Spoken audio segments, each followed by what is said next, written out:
Dans cette vidéo, je vais t'expliquer pourquoi est-ce que ton programme de force, c'est littéralement la raison pour laquelle tu progresses plus. Alors, comme beaucoup de power, j'ai commencé par la musculation parce que globalement, je voulais être le mec le plus balèze de la région.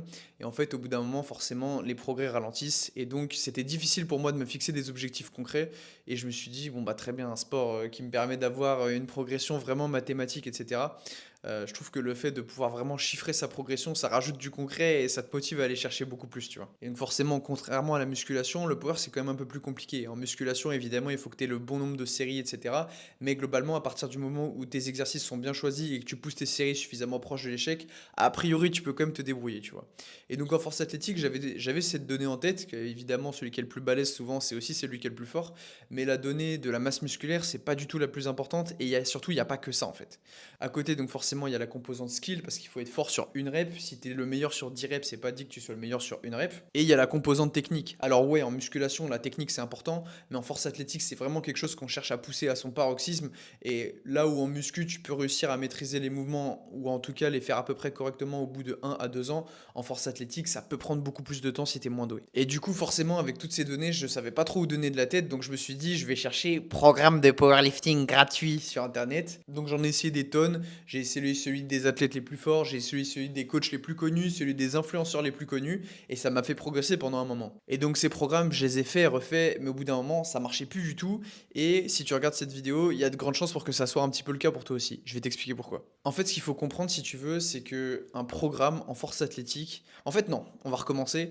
Il faut voir ta progression en force athlétique comme un itinéraire, comme vraiment un voyage que tu fais globalement. Donc tu as ton point de départ. Donc, je sais pas, imaginons que tu partes de Mulhouse parce que bon bah malheureusement tu habites dans une ville qui est pas ouf et tu cherches à arriver jusqu'à Marseille. Ça, c'est ton plan. Donc, c'est-à-dire partir de, je vais dire, 0 kg de total à avoir 1020 kilos pour battre Bob Matthews. Si tu veux, chaque programme, c'est vraiment comme une directive de GPS. Il faut voir ça vraiment comme ça. Donc, c'est-à-dire que ton bloc de 3 semaines, ton bloc de 4, 5, 6 semaines, peu importe, ça va vraiment être l'équivalent d'un tourné à droite. Donc, en fait, à partir du moment où tu comprends ça, tu comprends qu'en fait, si tu veux, chaque bloc, chaque programme que tu vas faire, il est dépendant de plusieurs choses. Déjà, il est dépendant d'un contexte, c'est-à-dire que si tu as le tourné à droite au tout début de l'itinéraire alors qu'il fallait l'utiliser à la fin, au lieu de finir à Marseille, tu as quand même de grandes chances de finir dans la Manche. Et il est aussi dépendant de quitter, parce que chacun a des contraintes différentes, chacun a des objectifs différents, etc.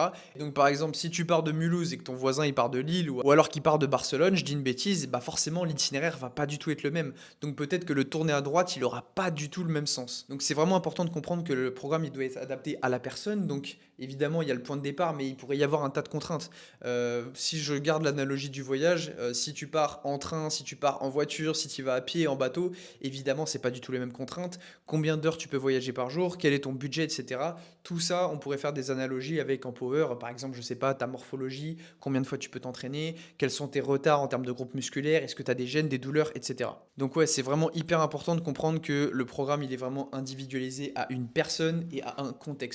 En fait, quand tu comprends ça, tu te dis, ok, donc en fait, ce qui fait que je progressais bien quand j'étais débutant, c'est qu'en fait, globalement, bon bah, toutes tes directives, elles peuvent être rattrapées par la suite. Globalement, si tu pars du nord et que tu dois aller vers Marseille, à partir du moment où ça va à peu près dans le sud, c'est quelque chose que tu peux rattraper. Sauf que plus tu vas arriver proche du but, plus il va falloir que tu gagnes en précision si tu veux te retrouver au bon endroit. Et donc du coup, quelque chose qui a bien marché par le passé, ça veut pas du tout dire que ça va bien fonctionner maintenant. Parce que le contexte a changé, t'as progressé, t'as pas forcément la même technique, t'as pas forcément les mêmes contraintes et t'en es pas au même endroit dans ta pratique. Et c'est à ce moment-là qu'il va falloir gagner en précision, c'est à ce moment-là qu'il va falloir faire du sur-mesure. En gros, refaire le même programme, ça serait l'équivalent de descendre vers le sud, alors que si t'es déjà descendu en dessous de Perpignan, vers le sud c'est trop tard. Pas de panneau, y a pas de panneau. Donc bon, on va pas refaire l'intégrale du routard, mais la possibilité que tu as à la place, c'est évidemment d'avoir un itinéraire sur mesure. C'est ce qu'on fait quand on prend un GPS par exemple, et en fait avec ton programme d'entraînement, ça peut être la même chose. Du coup, en fait, tu as différentes possibilités. Soit ce que tu fais, c'est que tu suis chaque directive en te demandant qu'est-ce que tu vas pouvoir faire après. Et donc globalement, tu cherches un petit peu à tâtons et tu cherches ce qui marche pour toi. Ou alors l'autre possibilité, c'est de suivre notre méthode qu'on a appelée Powerflow.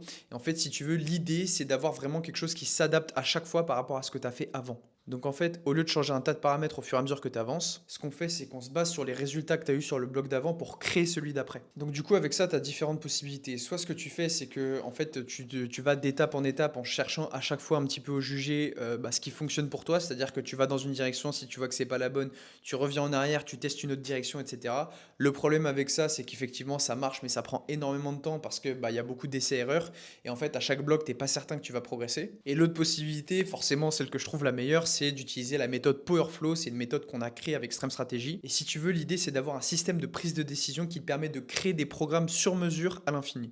Donc en gros, on se base sur ce que tu as fait sur le bloc d'avant et on l'adapte pour que chaque bloc soit meilleur que celui d'avant. Donc en fonction des résultats que tu as eu pendant le bloc, en fonction de tes progrès, de ta fatigue et également de l'évolution de tes contraintes, parce que peut-être que sur le bloc d'après, tu auras moins de temps, ou alors tu auras moins de sommeil, ou alors tu auras plus de ressources au contraire. En fonction de ça, on peut soit décider de modifier la charge, d'augmenter le nombre de séries, d'augmenter le nombre de répétitions, pour toujours aller dans la même direction, aka devenir le plus fort possible. Alors évidemment, cette méthode d'entraînement, elle n'est pas adaptée à tout le monde, et si jamais tu as un doute et que tu sais pas si ça peut être adapté à toi ou pas, ce que tu peux faire, c'est cliquer sur le premier lien en description pour réserver un appel avec moi.